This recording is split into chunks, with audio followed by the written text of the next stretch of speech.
반갑습니다. 성경 한 주에 한 권 오늘 또 함께 나누겠습니다. 주의 말씀은 내 발의 등이요 내 길의 빛입니다. 아무리 어두운 곳을 다녀도 아무리 어두운 길을 갈지라도 하나님의 말씀만 있으면 우리는 흔들리지 않고 바른 길, 의의 길 걸어갈 줄 믿습니다. 이 은혜가 저와 여러분에게 오늘도 나타나기를 간절히 소원합니다. 역대하 하면 생각나는 게 있을까요? 역대하 좀 어렵지요? 어때요? 역대하 읽어보시면서 이게 정말 어렵다 이렇게 생각하지 않았습니까? 네, 그랬을 것 같아요. 그래서 역대하 하면 두 가지 한번 생각해 볼까요? 첫 번째는 솔로몬 왕, 두 번째는 유다의 왕. 그러니까 역대하는 사실은 유다의 역사인 거지요. 유다의 역사. 솔로몬 왕과 플러스 20명의 유다의 왕들의 이야기가 이 역대하의 전체의 내용이에요. 그러니까 역대하 하면 21명의 왕을 생각하면 되는데 나머지 왕들은 다 기억하기 어려우니까 많은 분량을 차지하고 있는 솔로몬 왕, 그 다음에 20명의 유다의 왕 이렇게 생각하시면 역대하의 배경이 다 들어오게 됩니다. 그래서 그러면 하나님께서 솔로몬 왕과 유다의 왕을 통하여서 하나님의 백성에게 뭘 가르치고 싶어 하시는가? 하나님의 백성에게 뭘 가르치고 싶어 하시는가? 이걸 우리가 찾아가야 되겠죠. 자, 우리 열왕기에서도 봤었는데요. 역대하에는 이런 왕들이 나옵니다. 이제 그림 이 도표 기억나시지요? 회색은 어떤 왕이라고 그랬죠? 회색. 회색은 어떤 왕? 중간. 중간. 네, 중간. 잘하다가 못하는 왕이거나 못하다가 가끔 잘하는 왕이거나 중간은 가는 왕. 자, 그러면 이 노랑, 제가 금색을 표현하려고 그랬어요. 이 금색 왕은 네, 잘한 왕이죠. 잘한 왕이라는 건 다른 거 아니에요. 하나님의 말씀에 순종해서 이스라엘 백성들을 하나님께로 인도한 왕이에요. 다른 거 뭐 정치, 경제 이런 거 사회적인 부분에서는 평가가 달라요. 못한 왕인데도 정치적으로는 또 경제적으로는 잘한 왕들도 있어요. 하지만 우리가 함께 보는 것은 역대기에서 이 왕이 하나님 예배, 하나님에 대한 분명한 예배를 세우고 이스라엘 백성들의 신앙을 지켜왔는가, 하나님께로 인도했는가 이것만 가지고 평가하거든요. 그래서 아사왕, 여호사밧 왕, 히스기야 왕, 요시야 왕은 이렇게 칭찬받는 왕이었습니다. 그러면 이제 지난생의 왕들은 악한 왕들이죠. 악한 왕.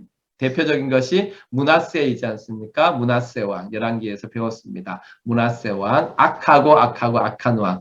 그러니까 사실은 하나, 둘, 셋, 넷, 21명 중에 4명만 하나님의 뜻에 맞는 왕이었던 거예요. 그래서 참 그렇게 생각해 보면 우리 대선이 내년에 있는데 혹시 부재자 투표 신고했습니까? 등록했습니까? 그러면 이제 저희 집사람이 저한테 그래요. 이번엔 진짜 찌찍을 사람 없어. 그렇게 얘기합니다. 아니요. 사람들은 있어요. 그 중에 나은 사람을 뽑아야 될 책임이 우리에게 있는 거예요. 굉장히 어려워요.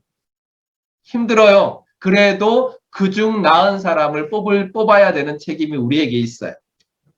그래서 우리가 기도하는 마음으로 뽑아야 되지요. 하나님께서 우리 이 사람을 붙잡아 주세요. 이분을 붙잡아 주세요. 그래서 우리나라와 민족을 위해서 일할 수 있도록 지혜 주시고 마음 주셔서 지켜주세요. 이렇게 기도하면서 우리가 뽑아야 됩니다. 우리 마음에 딱 뭐 한 10%만 들어도 그건 관계없어요. 요새 50% 넘게 좋아하는 사람이 어디 있겠어요?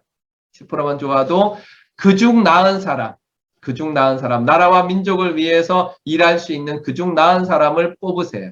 또 하나 더 있어요. 그중 나은 당을 뽑으세요. 네.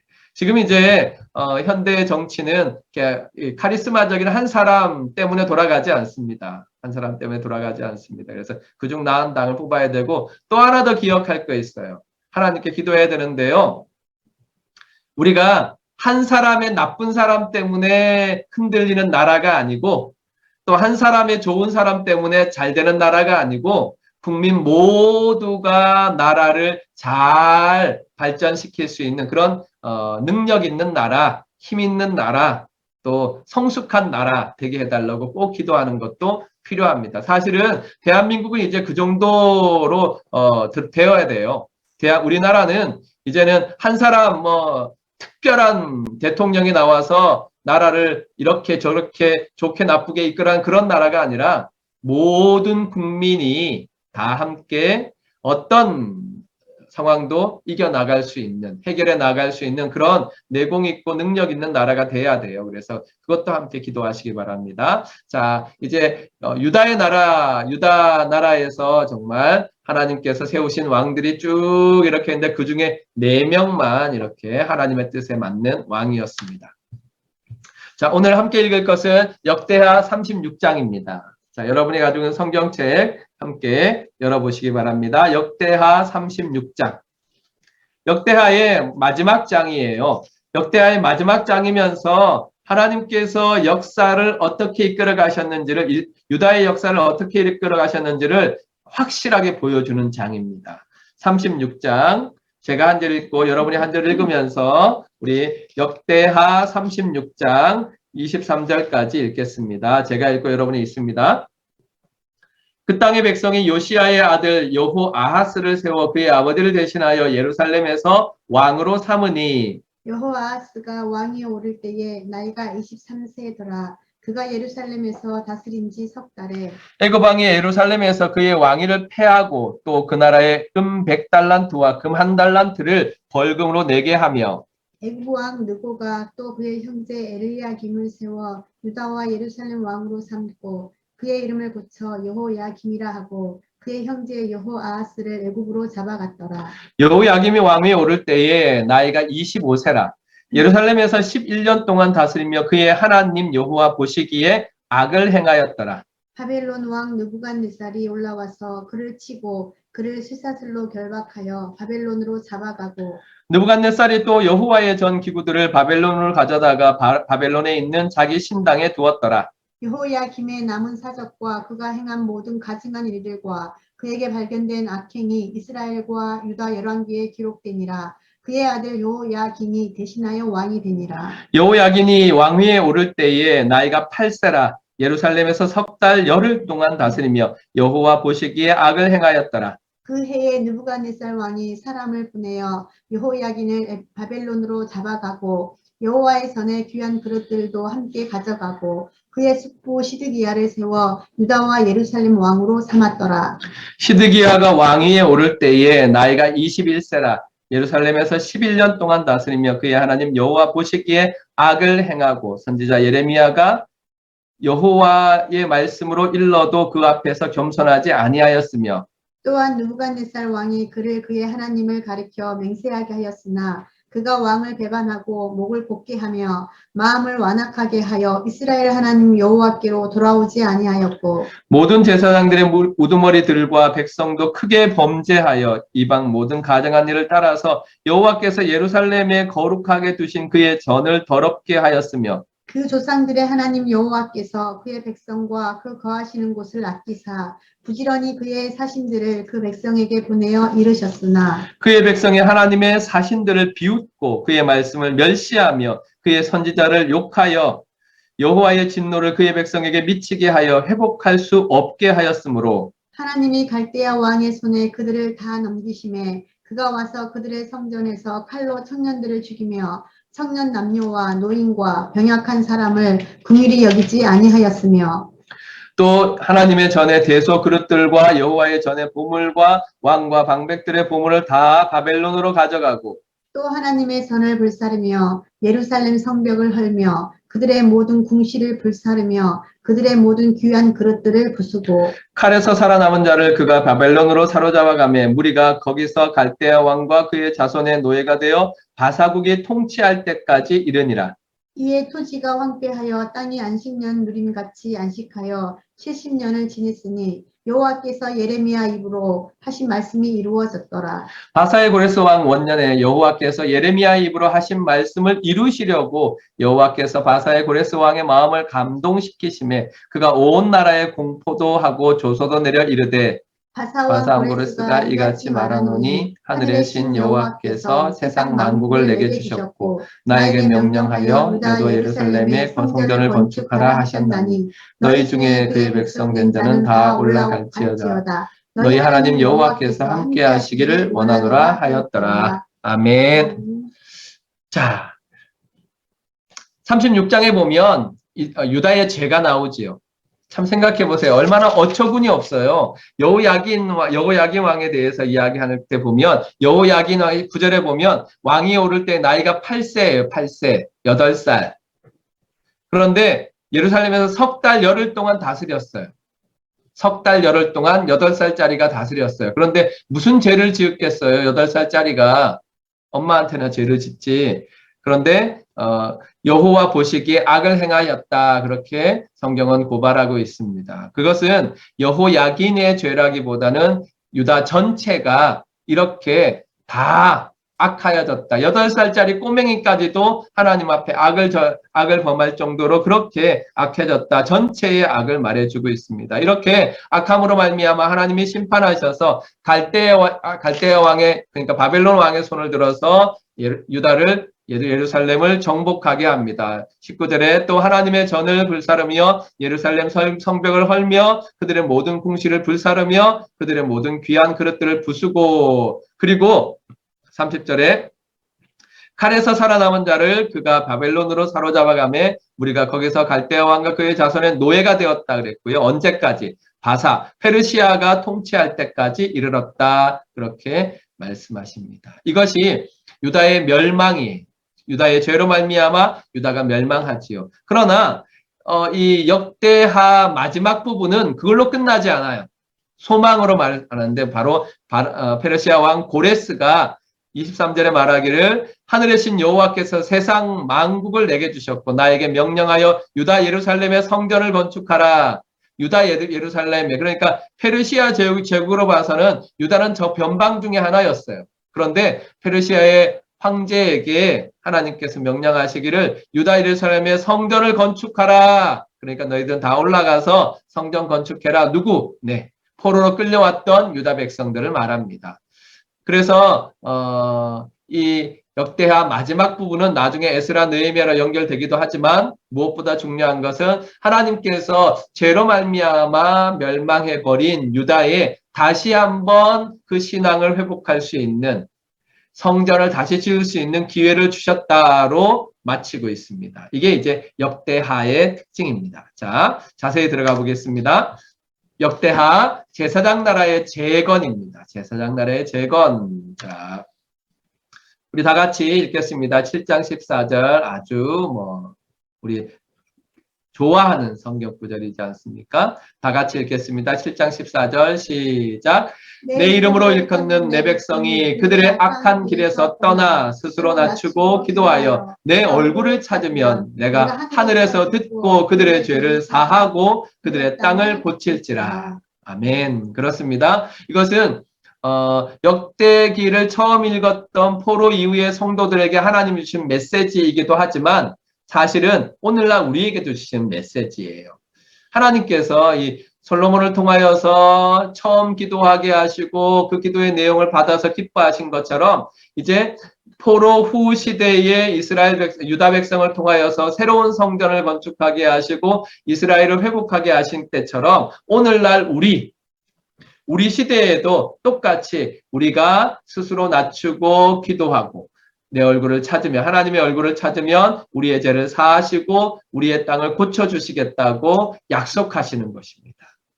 그러니까 솔로몬에게도 하나님께서 이 말씀에 따라 순종하라 하시고 포로 후기의 성도들에게도 순종하라 하시고 오늘 우리에게도 순종하라 말씀하시는 메시지입니다. 하나님께서는 역대기를 통하여서 이것을 우리에게 전하고 싶어 하십니다.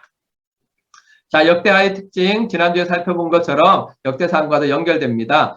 하나님께서는 역대기의 기록을 통하여서 히브리 성경에서 맨 마지막에 기록했다 그랬죠. 맨 마지막 기록해서 히브리 역사 전체를 돌아보게 하는 그런 역할을 한다 그랬는데 하나님께서는 두 번째 성전을 건축하게 하심으로 말미암아 그 건축하는 유다 백성들에게 과거의 이야기, 그러니까 아담에서부터 포로기까지의 역사들을 다시 한번 들려주시는 거예요.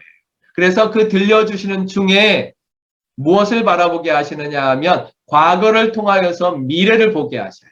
그래서 그 미래 가운데 첫 번째는 장차 오실 메시아에 대해서 보게 하시고 두 번째는 미래에 있을 새 성전에 대해서 보게 하십니다. 이것이 바로 이제 예언적 소망이지요.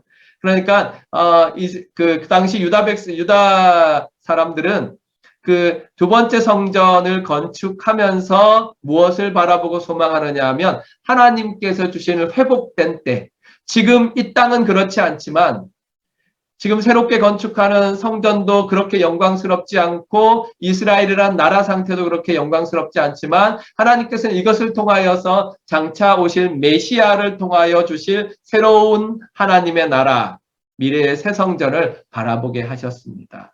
이것을 통하여서 우리는 역대기가 사실은 더 우리가 생각한 것보다 훨씬 더 먼 미래를 바라보게 하는 성경이라는 것을 알 수 있습니다. 그래서 이것을 표현하기 위해서 역대하에서는 특별한 일을 하지요. 역대상에서 그랬던 것처럼 복잡하고 이 어지러운 것들은 다 제거했어요. 어떤 걸 제외했어요? 북이스라엘 왕들에 대한 이야기를 싹 기록하지 않았어요. 열왕기하고 다르지요. 그래서 북이스라엘 왕들은 기록하지 않고 남유다의 왕들만 기록했는데 남유다의 왕들도 순정한 왕들과 불순정한 왕들을 아주 대조해서 정확하게 보여줍니다. 열왕기에서는 기록되지 않았던 내용들까지 다 포함해서 기록해주고 있습니다. 그래서 정말로 불순종한 왕과 불순종한 왕의 결과가 무엇인지를 후대의 유다 백성들에게 보여주는 거예요. 그래서 마지막에 우리가 읽었죠. 36장에 보면 고레스가 말하는 것처럼 너희 중에 그의 백성된 자에게 너희 하나님 여호와께서 함께 하시기를 원하노라. 너희가 다 올라가서 무엇을 하라? 성전을 건축하라. 성전을 건축하라. 그렇게 명령하십니다. 요 만화처럼 되어 있는 내용들은 지난번에 알려드렸던 바이블 프로젝트에 나와 있습니다. 저하고 공부하기 전에 항상 주간에 언제든지 이 바이블 프로젝트로 먼저 한번 보세요. 그러면 한 6분 정도 걸리는 내용인데 성경 한 권을 딱 요약하고 있어요. 사실은 이 바이블 프로젝트가 먼저 나왔으면 제가 이 기초로 하는 텍스트를 이것으로 바꿔야 되겠다 생각할 정도로 아주 간략하면서도 정확하게 성경을 알게 해주고 있어요. 여러분이 꼭 봐야 되는 동영상입니다. 이 동영상은 작년, 재작년 우리 경양 어린이 모임에서 사실은 공부를 미리 했던 것들입니다. 자, 계속해서 보겠습니다. 역대기하 제4강 나라의 재건이라고 그랬죠. 과거를 통하여 제시하시는 하나님의 미래의 소망을 두 부분으로 나누어서 기록하고 있습니다. 첫 번째는 솔로몬 왕에 대한 것이 1장부터 9장까지 있는데 성전 복원을 중심으로 기록하고 있습니다. 두 번째 장은 유다 왕들에 대한 이야기인데 10장부터 36장까지이고 신앙 부흥을 중심으로, 다시 말하면 개혁을 중심으로 기록하고 있습니다. 그래서 하나님께서는 이스라엘 백성, 아니 유다 백성, 하나님의 백성의 소망이 어디에 있느냐 하는 것을 말씀해 주고 있습니다. 하나님의 백성의 소망은 어디에 있느냐 하면 바로 유다의 불순종에도 불구하고 언약을 지켜가시는 하나님의 열심, 그로 말미암아 하나님께로 돌아가는 제사, 하나님께로 돌아가는 신앙 부흥에 있다는 사실을 하나님께서는 역대기하를 통하여서 우리에게 보여주고 있습니다. 이제 그래서 유다 왕들이 했던 열왕들의 종교개혁을 보면 특징적으로 나타나는 것이 세 가지예요. 첫 번째는 우상을 제거하고, 두 번째는 성전을 고치고 세우고 고치고, 또 예배를 회복시킵니다. 역대기에서는 그러니까 왕들을 평가할 때 다른 걸로 평가하지 않아요. 예배자로서 그들이 성공했느냐 실패했느냐를 기준을 따라서 이 왕은 선한 왕, 이 왕은 악한 왕, 이렇게 평가합니다. 그가 그러니까 하나님 앞에 선 예배자, 하나님을 섬기는 자로서 성공했느냐 실패했느냐를 기준으로 따지는 것입니다. 사실 세상이 사람을 평가하는 기준들은 많이 있지요. 정말 많이 있지 않습니까? 그런데 하나님께서 우리를 보실 때, 하나님이 우리를 보실 때 평가하는 것이 무엇이겠습니까? 바로 예배자로서 하나님 앞에 나아간 자로서 우리를 평가하실 것입니다. 곧 순종했느냐 불순종했느냐로 우리를 평가하실 것입니다. 역대하의 배경을 이렇게 시간순으로 생각해 보면 솔로몬 성전에서 성전 재건까지의 내용을 가지고 있습니다. 시간적인 순서를 따라서 보면 그렇습니다. 자, 첫 번째 살펴볼 것은 하나님의 영광입니다. 이것은 하나님이 누구시냐를 역대기에서 계속 거듭해서 말씀해 주고 있기 때문에 나타나는 것입니다. 하나님은 자신의 속성을 보여주세요. 역대기에 보면 하나님이 어떤 분이신지 자세하게 보여주십니다. 강조해서 보여주십니다.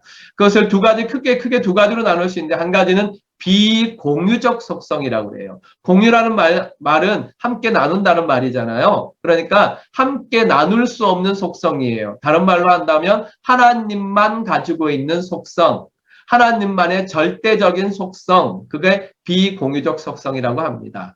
반대말은 공유적 속성이죠. 사람이 함께 가질 수 있는 하나님의 성품을 말합니다. 비공유적 속성은 크신 하나님이에요. 하나님은 크시도다. 우리 하나님은 크시도다. 그렇습니다. 첫 번째로 생각할 수 있는 것은 유일하신 하나님이죠. 6장 14절에 있는데요. 김수홍님 읽어주세요. 이스라엘의 하나님 여호와여 천지에 주와 같은 신이 없나이다. 아멘. 이스라엘 하나님 여호와여 천지에 주와 같은 신이 없나이다. 네. 솔로몬이 고백합니다. 하나님 같으신 분이 어디에 있습니까? 그 하나님 같으신 분, 하나님만큼 크신 분이 어디 있겠습니까? 하늘과 하늘들의 하늘이라도 하나님을 다 담을 수 없습니다. 그렇게 고백했지요. 유일하신 하나님과 비교할 수 있는 존재는 아무것도 없습니다. 하나님을 대체할 수 있는 것도 아무것도 없습니다. 하나님은 오직 유일하신 하나님이십니다. 이것이 하나님에 대해서 우리가 꼭 알아야 됩니다. 첫 번째가 바로 하나님은 유일하시다. 그래서 하나님 스스로 자신을 표현할 때에도 나는 스스로 있는 자다. 어떤 동인, 어떤 원인이 없이 나 스스로 존재한다. 그렇게 말씀하신 것입니다. 그래서 우리는 하나님 외에 다른 신을 섬기는 것은 절대로 있을 수 없습니다. 하나님보다 더 사랑하는 것도 있어서는 안 되는 것입니다. 두 번째 비공유적 속성은 절대 주권의 하나님입니다. 절대 주권의 하나님. 그러니까 주인된 권리가 배타적이에요. 아무 것들과 타협할 수 없어요. 20장 15절 우리 홍은진 집사님 읽어주세요. 여호와께서 이같이 너희에게 말씀하시기를 너희는 이 큰 무리로 말미암아 두려워하거나 놀라지 말라. 이 전쟁은 너희에게 속한 것이 아니요 하나님께 속한 것이니라. 아멘. 여호사밧 왕 때 큰 위기가 왔지요. 그때 두려워 떨었어요. 그러자 하나님께서 말씀하시는 게 이겁니다. 여호와께서 이같이 너희에게 말씀하시기를 너희는 이 큰 무리 너희의 대적들로 말미암아 두려워하거나 놀라지 마라. 왜 그러느냐? 전쟁은 너희에게 속한 것이 아니다. 너희나 저 대적에게 속한 것이 아니다. 누구의 손에 달려있느냐? 하나님의 손에 달려있다. 이렇게 하나님께서는 말씀해 주셨습니다. 실제로 하나님께서는 그러므로 말미암아 유다를 이 전쟁 가운데서 구원해 주셨습니다. 하나님께서는 주인된 권리, 세상의 모든 것에 대해서 주인된 권리를 가지고 계십니다. 세 번째는 경배를 받으시기에 합당한 하나님입니다. 오직 하나님만이 경배를 받으시기에 합당합니다. 왜냐하면 그분만이 유일하시고 그분만이 절대 주권을 가지고 있기 때문에 그렇습니다. 우리 김재현 선교사님 30장 6절 읽겠습니다. 이스라엘 자손들아 너희는 아브라함과 이삭과 이스라엘의 하나님 여호와께로 돌아오라. 그리하면 그가 너희 남은 자 곧 아스로 왕의 손에서 벗어난 자에게로 돌아오시리라. 아멘. 이스라엘 자손들아 너희는 아브라함과 이삭과 이스라엘의 하나님 여호와께로 돌아오라. 그만 경배하라. 그만 섬기라. 그렇게 요구하고 계십니다. 하나님께서는 역대기를 통하여서 하나님의 절대 주권과 하나님의 유일하심을 보여주심으로 말미암아 유다 자손들이 하나님만 경배하고 하나님만 예배하라고 말씀하십니다. 우리는 이 하나님의 요구 앞에 예배자를 찾고 찾으시는 하나님의 요구 앞에 우리가 오늘도 하나님만을 경배하는 자, 하나님만을 예배하는 자로 서야 할 것입니다. 하나님께서는 우리를 찾으십니다. 어떤 우리를 찾으십니까? 하나님을 예배하는 자, 영과 진리로 하나님만 예배하는 자를 찾으신다고 말씀하셨습니다. 하나님께만 경배를 돌리시기를 바랍니다. 두 번째는 공유적 속성이에요. 이것은 하나님과 사람에게 같이 있는 속성이고, 또 하나 더 생각할 수 있다면 하나님께서 우리에게 요구하시는 속성이에요. 하나님께서 우리에게 내가 이런 성품을 가지고 있으니 하나님의 사람 된 너희도 이런 성품대로 살아라, 그렇게 말씀하십니다. 그것을 우리는 함께 하시는 하나님이라고 해석할 수 있습니다. 첫 번째는 신실하신 하나님. 똑같이 우리 함께 보면 어떤 하나님이시냐 하면, 이제 여호와께서 말씀하신 대로 이루셨도다. 내가 여호와께서 말씀하신 대로 내 아버지 다윗을 대신하여 일어나 이스라엘 왕위에 앉고 이스라엘의 하나님 여호와 이름을 위하여 성전을 건축하고 라고 솔로몬이 기도하는데, 그때 무엇이 계속 반복해서 나오느냐 하면 여호와께서 말씀하신 대로, 여호와께서 말씀하신 대로. 이 말은 하나님이 약속하신 그대로 하나님께서 이루셨습니다. 하나님께서 약속하신 대로 그렇게 이루셨습니다 하고 고백하는 거예요.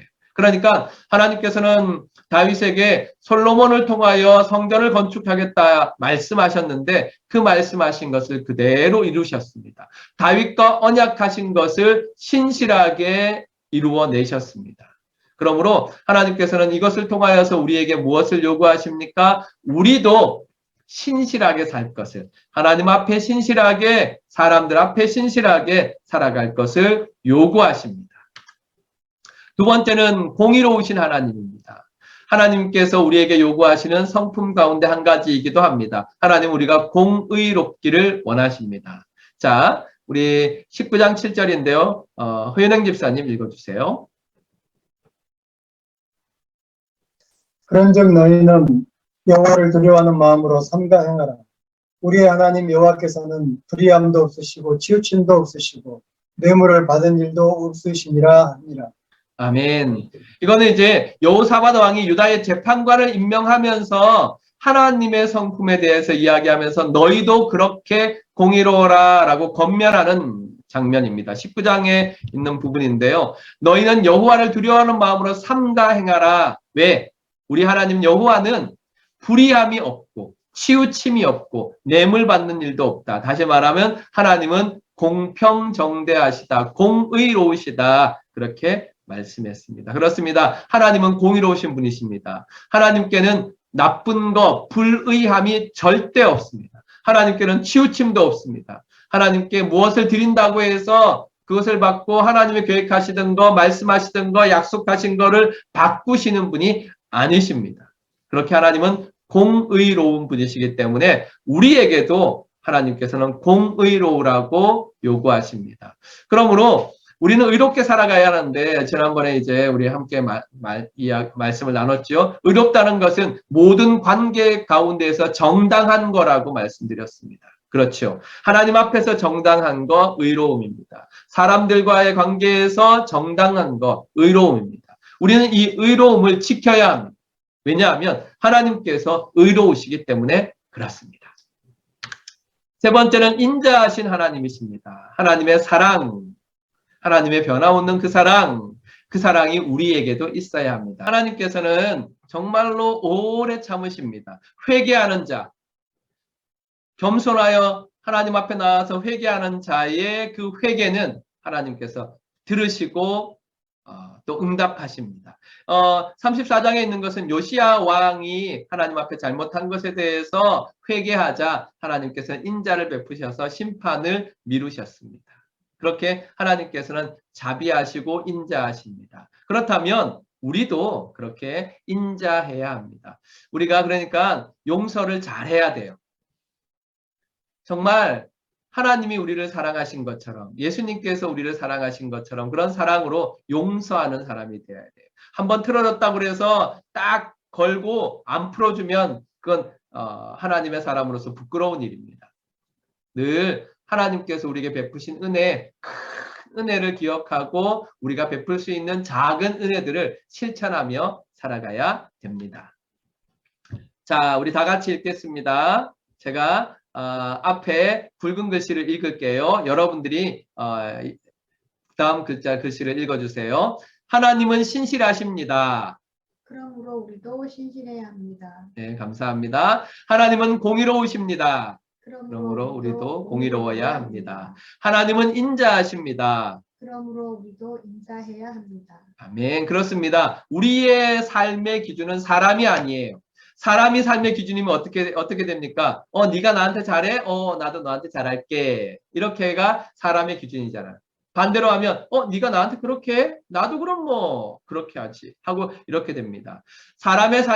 우리의 삶의 기준이 사람이 되면 그렇습니다. 하지만 성도는 삶의 기준이 사람이 아니라 하나님이십니다.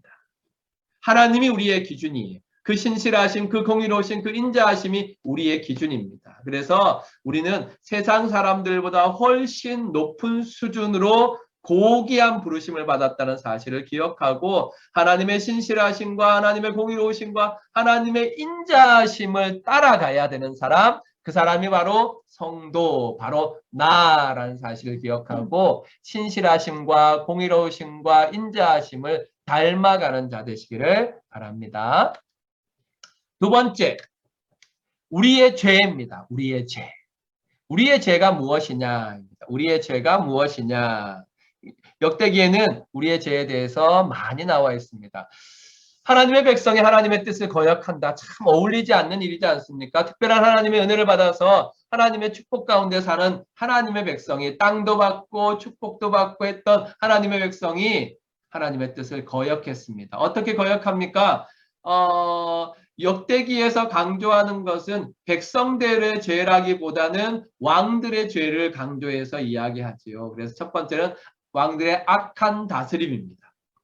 악한 다스림. 그것은 정치 권력을 악용하는 거죠. 이것은 하나님께서 많이 주신 것을 악용하는 것입니다. 정말 큰 죄이지요. 18장 1절 우리 이지영 선생님 읽어주세요. 여호사밧이 부귀와 영광을 크게 떨쳤고 아합 가문과 혼인함으로 인척 관계를 맺었더라. 네, 여호사밧이 부귀와 영광을 크게 떨쳤고 아합 가문과 혼인함으로 인척 관계를 맺었다. 이게 무슨 죄일까요? 네, 하나님께서는 악한 자와 함께하지 말라고 했는데 여호사밧 왕이 유다의 여호사밧 왕이 북이스라엘의 가장 악한 왕이었던 아합과 혼인함으로 말미암아 인척 관계가 맺어지고 그로 말미암아 질질 끌려다닙니다. 그래서 죽을 때까지 그렇게 따라다닙니다. 이스라엘 왕들의 사명은 하나님의 백성을 복된 길로, 그러니까 하나님의 은혜 안으로 이끄는 것이 이스라엘 왕들의 사명입니다. 그러나 대부분의 유다 왕들은 오히려 백성들의 덫이 됩니다. 유다 왕들 때문에 백성들이 더 악한 길로 가게 되는 것입니다. 이것은 북이스라엘 왕들은 거론조차 할 가치가 없습니다. 북이스라엘 전체 왕들이 다 악하였습니다. 이렇게 하나님께서 권력을 주셨는데 그 권력을 악용하는 것, 이것은 큰 죄입니다. 두 번째는 우상 숭배입니다. 왕들의 죄에 대해서 평가할 때에 그들의 악한 다스림에 대해서 이야기하고 두 번째는 우상 숭배에 대해서 이야기합니다. 28장 22절부터 23절 김송님 읽어주세요.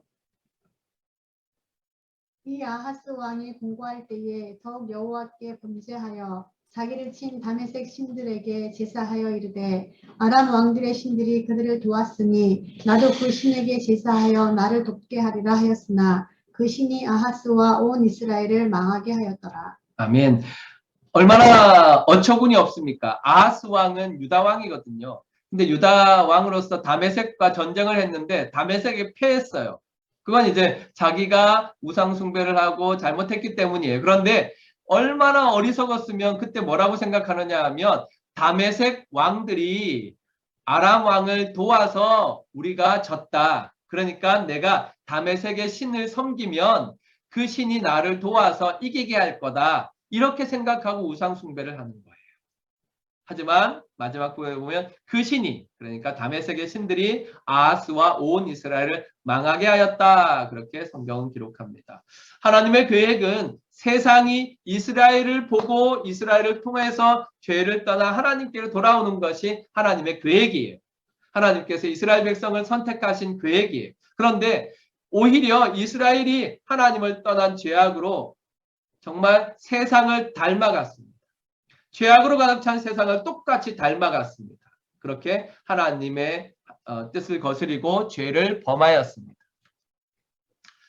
우상 숭배에 대해서는 역대기에 굉장히 많이 기록되어 있는데 33장 9절에도 이렇게 되어 있습니다. 유다와 예루살렘 주민이 므낫세의 꾀임을 받고 악을 행한 것이 여호와께서 이스라엘 자손 앞에서 멸하신 모든 나라 가나안 땅이나 이 이방인들보다 더욱 심하였다, 그렇게 말했습니다. 마치 하나님의 백성이 하나님 아닌 것을 마치 하나님인 것처럼 사랑하였다는 말입니다. 이것은 영적인 간음이며 이스라엘을 향하신 하나님의 뜻에 대한 배신이 되는 것입니다. 그래서 그들은 심판을 받습니다. 하나님의 심판은 어떻게 일어납니까? 죄의 결과에 대해서도 분명하게 말해줍니다. 하나님은 백성들의 불순종을 심판하십니다. 하나님이 그 역대기의 내용을 쭉 살펴보면 하나님은 질병과 죽음과 같은 다양한 방식으로 죄를 벌하십니다. 그리고 또 하나 더 벌하시는 것이 있는데 로마서의 근거에서 보면 하나님은 죄인들을 계속 죄에 거하도록 내어버려 두심으로 이미 심판을 실천하고 계시는 것입니다. 이것을 유기라고 합니다. 유다 백성들이 끊임없이 죄의 반복 속에 거하여 있는 것이 사실은 이미 하나님께서 그들을 심판하신 것입니다. 그러므로 사람이 하나님 아닌 것에 빠져 사는 것은 이미 죄와 벌이 함께 있는 것입니다. 죄만 있는 것이 아니라 벌도 함께 붙어 있는 것입니다. 하나님께서는 전쟁으로 심판을 하시는데 이것은 가장 통상적으로 나타나는 심판 방법입니다. 12장 2절 6절 우리 홍은진 집사님 읽어주세요. 그들이 여호와께 범죄하였으므로 르호보암 왕 제5년에 애굽 왕 시삭이 예루살렘을 치러 올라오니 이에 이스라엘 방백들과 왕이 스스로 겸비하여 이르되 여호와는 의로우시다 하매. 하나님께 범죄했을 때 하나님께서 주변 나라를 통하여서 유다를 심판하셨습니다. 그래서 르호보암 왕 때는 애굽 왕 시삭을 들어서 예루살렘을 치게 했어요. 그래서 사람들이 그 애굽 왕 시삭이 올라와서 유다를 치는 것을 보고 우리의 죄 때문이구나 이때 깨달았어요. 그래서 회개합니다. 여호와는 의로우시다 회개했어요. 하지만 이게 12장이거든요. 그런데 이 12장에서 출발해서 끊임없이 타락하였고 하나님께 범죄하였던 유다 백성들이 마지막 장까지 갑니다. 아까 우리가 읽었던 36장에 가면 얼마나 놀라운 일들이 일어납니까? 그래서 그 안에 하나님께서 이집트를 들어 쓰시고 바벨론을 들어서 쓰십니다. 여기 글자가 틀렸네요. 이것도 역시 36장입니다. 미안합니다. 네. 자. 36장에 가면 하나님께서 이집트를 들어서 바벨론을 들어서 유다를 심판하시는 것이 나옵니다. 우리 오늘 함께 읽었었죠. 안타까운 일입니다. 하나님께서 이렇게 전쟁을 통하여서 하나님의 앞에서 죄를 범한 유다를 심판하셨습니다. 또 하나 더 추방입니다. 특징적으로 나타나는 것이죠. 마지막 심판의 방법입니다. 36장 19절부터 20절 우리 김재현 선교사님 읽어주세요. 또 하나님의 전을 불사르며 예루살렘 성벽을 헐며 그들의 모든 궁시를 불사르며 그들의 모든 귀한 그릇들을 부수고 칼에서 살아남은 자를 그가 바벨론으로 사로잡아가매 무리가 거기서 갈대아 왕과 그의 자손의 노예가 되어 바사국이 통치할 때까지 이르니라. 아멘. 그렇습니다. 하나님께서는 마지막으로 그 땅을 주셨는데 가나안 땅을 주셨는데 그 가나안 땅을 다시 빼앗으셨어요. 그러니까 유다 백성들을 그 땅에서 쫓아내신 거예요. 하나님께서 주신 축복의 땅을 하나님께서 주신 적과 꿀이 흐르는 약속의 땅을 하나님이 다시 빼앗는 방법을 어떤 방법으로 하시느냐? 추방의 방법으로 바벨론으로 멀리 추방해 버리시는 방법으로 하나님께서는 그렇게 하셨습니다. 하나님의 백성들이 하나님께 받은 축복을 잃어버리고 이제 바벨론으로 포로로 끌려감으로써 심판을 받았습니다. 그래서 바벨론에 끌려가는 유다 백성들에 대한 판화인데요. 한번 생각해 보면 오늘 우리가 겪는 고난이 우리 죄악의 결과라면 이 문제는 오늘날 우리에게 많이 나타나지요. 우리가 많이 고민하는 부분 아닙니까? 혹시 이 코로나가 우리의 죄 때문일까? 또 이 어렵고 힘든 상황들이 우리의 죄 때문일까? 네, 그렇게 생각하는 것은 정당합니다. 하지만 손가락을 들어서 너 때문이야 라고 하는 것은 정당하지 않습니다. 왜냐하면 하나님께서는 오늘의 이 고통과 아픔을 통하여서 우리가 하나님 앞에서 우리 자신을 돌아보기를 원하십니다. 내 죄를 돌아보길 원하시고 교회의 잘못들을 돌아보시길 원하십니다. 그러나 하나님께서 거기서 더 나아가서 세상을 향하여서 너희의 죄 때문이다 라고 말하는 것은 우리가 해야 될 범위를 벗어나는 것입니다. 그것은 하나님이 아실 것입니다. 그래서 우리가 읽었던 7장 14절에 나오는 것처럼 하나님께서는 우리가 우리의 죄를 회개하고 돌이켜서 하나님께 구하는 것, 그로 말미암아 하나님께서는 우리의 죄를 사해 주시고 이 땅을 고쳐 주시겠다고 말씀하시지 않았습니까? 그러므로 오늘날 우리가 겪게 되는 여러 가지 환경적인 피해들과 재난들과 또 팬데믹과 같은 어려움 속에서 우리는 한번 돌아봐야 됩니다. 나를 돌아봐야 합니다. 내가 혹시 하나님을 떠나지 아니하였는가? 내가 혹시 하나님께서 요구하시는 인자와 공평, 정의를 저버리지 아니하였는가? 함께 우리가 돌아보고 우리의 죄에서 우리가 돌이킬 때 하나님께서는 우리의 죄를 사해 주시고 이 땅을 고쳐 주십니다. 이 사실을 꼭 기억하시기 바랍니다. 자, 이제 해결책입니다. 하나님께서는 심판하심으로 끝내지 않으십니다. 하나님께서는 심판 중에도 진노 중에도 자비를 더하여 주시는데 우리에게 소망을 주십니다. 그게 해결책인데 이것이 백성들이 회개하면 하나님께서 구원하십니다. 금방 우리 함께 나누었던 말씀인데 다 같이 한번 7장 14절 읽어보겠습니다. 시작. 내 이름으로 일컫는 내 백성이 그들의 악한 길에서 떠나 스스로 낮추고 기도하여 내 얼굴을 찾으면 내가 하늘에서 듣고 그들의 죄를 사하고 그들의 땅을 고칠지라. 아멘. 그들의 악한 길에서 떠나 회개하면 스스로 낮추고 기도하여 겸손하면 내 얼굴을 찾아 간구하면 내가 하늘에서 듣고 그들의 죄를 사하고 그들의 땅을 고치겠다. 하나님께서는 약속하셨습니다. 우리의 소망이 어디에 있습니까? 이렇게 하나님께로 돌아가는 것, 하나님께로 나아가는 것에 우리의 소망이 있습니다. 하나님의 진노의 심판은 하나님의 백성이 자신들의 죄를 회개하고 하나님이 그들을 구원하셔야지만 해결됩니다. 다시 말하면 죄가 하나님을 향한 것이기 때문에 하나님께서 이 죄를 용서해야지만 문제가 해결되는 거예요. 다른 방법은 없습니다. 하나님이 죄를 용서해 주시지 아니하시면 어떤 것도 우리의 이 심판의 문제, 죄의 문제를 해결할 수 없습니다. 그래서 하나님께서는 우리에게 회개하라, 돌아오라 라고 말씀하신 것입니다. 하나님께만 우리의 소망이 있기 때문에 그렇습니다. 그래서 회개하는 자에 대해서 하나님께서 특별한 그 예를 들어주셨어요. 유다 왕 중에서 가장 악한 왕이 누구냐면 므낫세예요.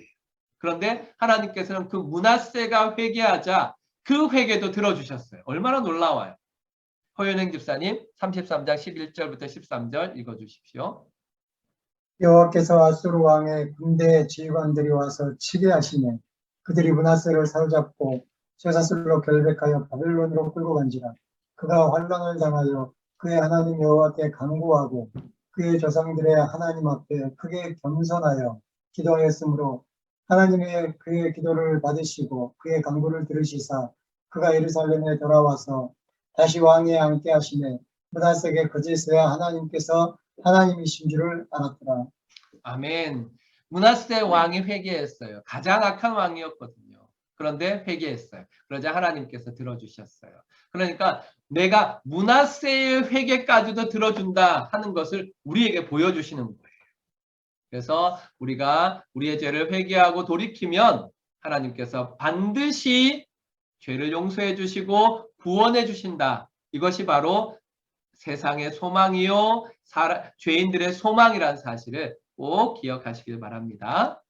자, 그러기 위해서 이제 한 가지 더 생각해 보려면 하나님께서는 선지자들을 이제 역대기에도 많이 기록하고 있는데 선지자들을 보내셔요. 왕조의 선지자를 보내시는데 이 선지자들은 어떤 사람이냐면 하나님께서 자신의 뜻을 계시하시려고 세우신 사람, 그러니까 말씀을 전하시려고 세우신 사람이에요. 어떤 것을 전하느냐면 첫 번째는 하나님의 계시, 하나님의 말씀을 전해요. 하나님께서 가라사대, 여호와께서 가라사대, 하나님께서 말씀하셨습니다 하고 하나님의 말씀을 전합니다. 두 번째는 죄와 심판에 대해서 경고해요. 정말로 유다가 이렇게 살아가면 하나님께서는 이렇게 심판하실 것이다 하고 경고해요.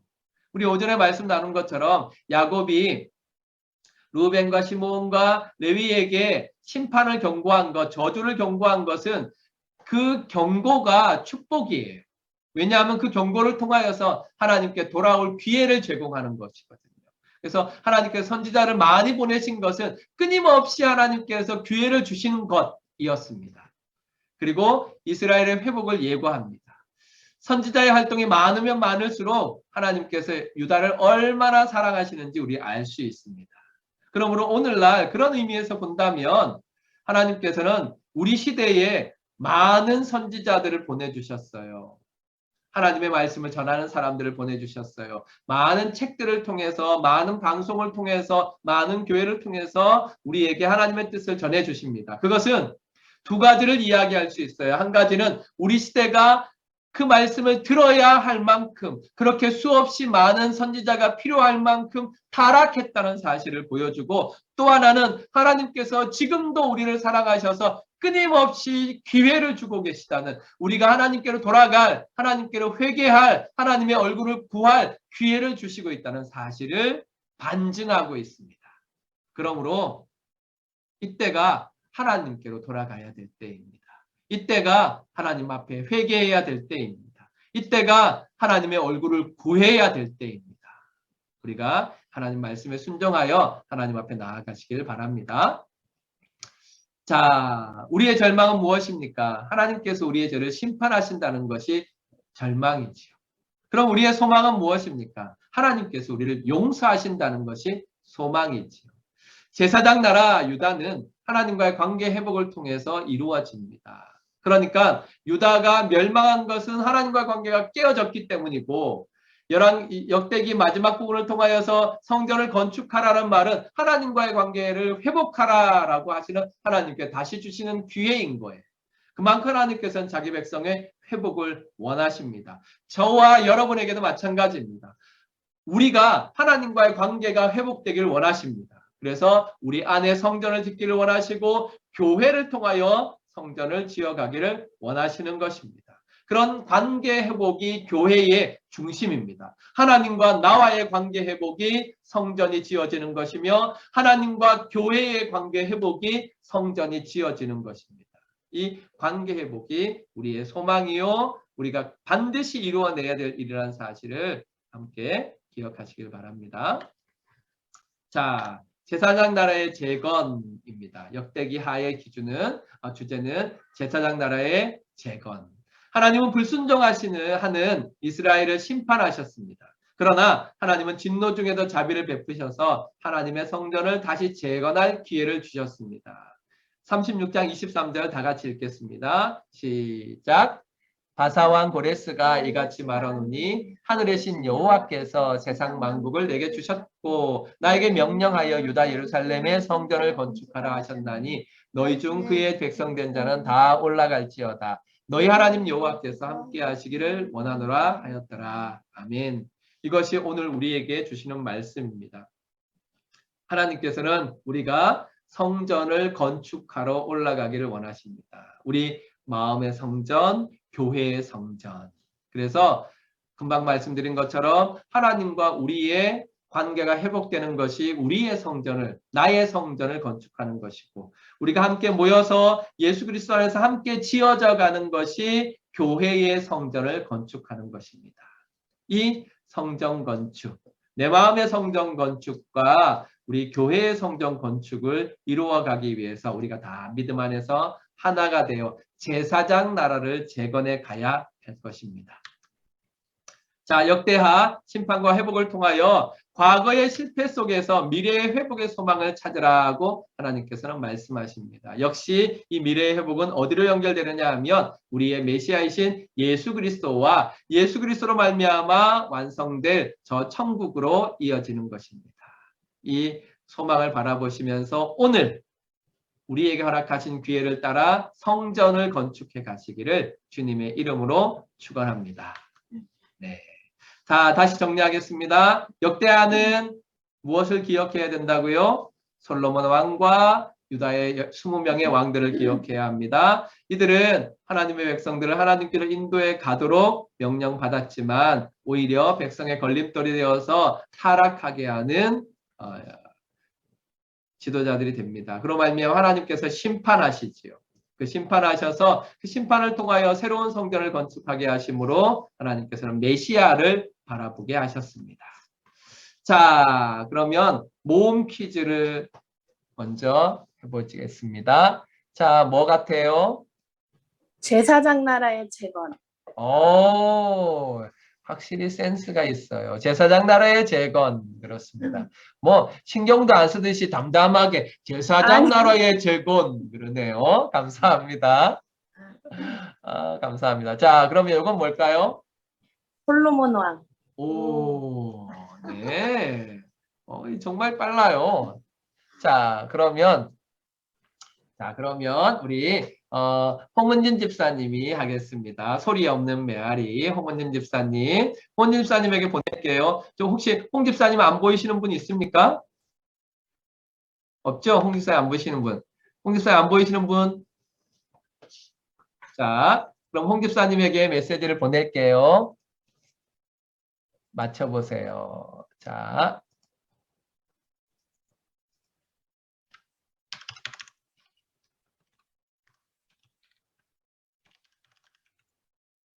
자, 보냈습니다. 홍 집사님 해주세요.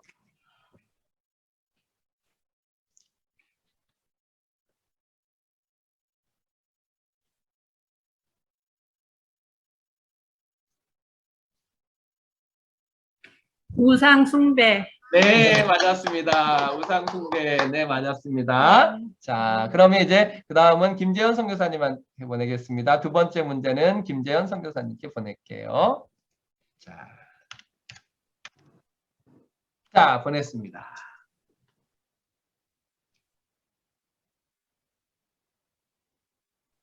포럼. 네, 맞습니다. 네, 포로입니다. 그렇습니다. 우리가 우상숭배로 말미암아 이스라엘 백성들이 포로로 끌려갔지요. 그래서 우리가 함께 나눴던 역대기의 내용 가운데 담겨 있는 내용들입니다. 우상숭배와 포로. 자, 마지막 우리 다 같이 7장 14절 다시 한번 사명감을 가지고 이 시대를 바라보며 사명감을 가지고 다시 한번 읽고 마치도록 하겠습니다. 다 같이 읽겠습니다. 내 이름으로 일컫는 내 백성이 그들의 악한 길에서 떠나 스스로 낮추고 기도하여 내 얼굴을 구함 찾으면 내가 하늘에서 듣고 그들의 죄를 사하고 그들의 땅을 고칠지라. 아멘. 기도하겠습니다. 자비로우신 아버지 하나님, 역대기하를 통하여서 우리에게 말씀하시는 진리들을 깨닫게 하시니 감사합니다. 그렇습니다. 우리가 하나님이 어떤 분이신지 바로 알아야 하겠습니다. 하나님께서는 유일하신 분이시고 절대 주권의 하나님이시기 때문에 우리가 하나님만 경배해야 합니다. 그러나 유다 백성들은 그런 하나님에 대하여서 온전하고 신실하게 서지 못하고 하나님 앞에 우상을 숭배하며 죄를 범함으로 말미암아 하나님의 심판을 받았습니다. 그런 중에도 하나님께서는 자비를 베풀어 주시어서 유다 백성들에게 다시 한번 하나님께로 돌이킬 수 있는 기회를 허락하여 주심으로 성전을 재건하게 하셨습니다. 이 말씀이 오늘 우리에게도 적용되는 줄 믿습니다. 하나님, 우리가 항상 우리가 걸어가고 있는 이 악한 길에서 떠나게 하옵소서. 우리의 얼굴을 스스로 낮추게 하여 주시옵소서. 아버지, 하나님만을 찾게 하여 주시옵소서. 그러므로 말미암아 하나님께서 우리의 죄를 사하시고 이 땅을 고쳐주시는 축복을 누리게 하여 주시옵소서. 우리가 언제나 하나님과의 관계 회복을 통하여서 내 안에 거룩한 성전으로 지어져 가야 하며 함께 모여 교회 안에서 거룩한 성전으로 지어져 가야 한다는 사실을 기억하고 언제나 어디에서나 하나님께만 소망을 두고 함께 믿음의 동맹을 하여 주의 아름다운 성전들로 세워져 가게 하옵소서. 하나님 12월을 주시니 감사합니다. 우리 주님 오심을 기념하는 이 12월 한 달 동안에 우리의 마음이 항상 예수 그리스도를 묵상하게 하시고 예수 그리스도를 통하여 우리에게 베푸신 하나님의 은혜를 깊이 묵상하게 하옵소서. 환경과 조건이 정말로 불비하고 악하고 어둡지만 그러나 이것 때문에 우리가 받은 이 축복을 빼앗기지 않도록 도와주시어서 이 어두운 세상의 빛처럼 아름답게 고귀하게 살아가게 하옵소서. 한 주간 동안 우리 성도들의 삶을 지켜주시고 인도하여 주옵소서. 코로나로 말미암은 어려운 바람 속에서 아버지 넘어지지 아니하게 하시고 담대하게 주를 향하여 더 가까이 나아가는 축복을 허락하여 주옵소서. 고통 중에 있는 성도들에게 위로와 새 힘을 더하여 주시옵소서. 감사합니다. 예수님 이름으로 기도합니다. 아멘. 감사합니다. 성경 공부를 마쳤습니다. 감사합니다. 네. 한 주간 동안 승리하시고 새벽에도 또 수요 예배에도 꼭 참석해 주시기 바라고 무엇보다 우리 홍 집사님에게 사명 드린 거 이번 주에 기도하시면서 준비해 주세요. 저도 열심히 기도해서 만들어 가도록 하겠습니다. 파이팅! 화이팅! 감사합니다. 안녕히 계세요. 안녕히 계세요.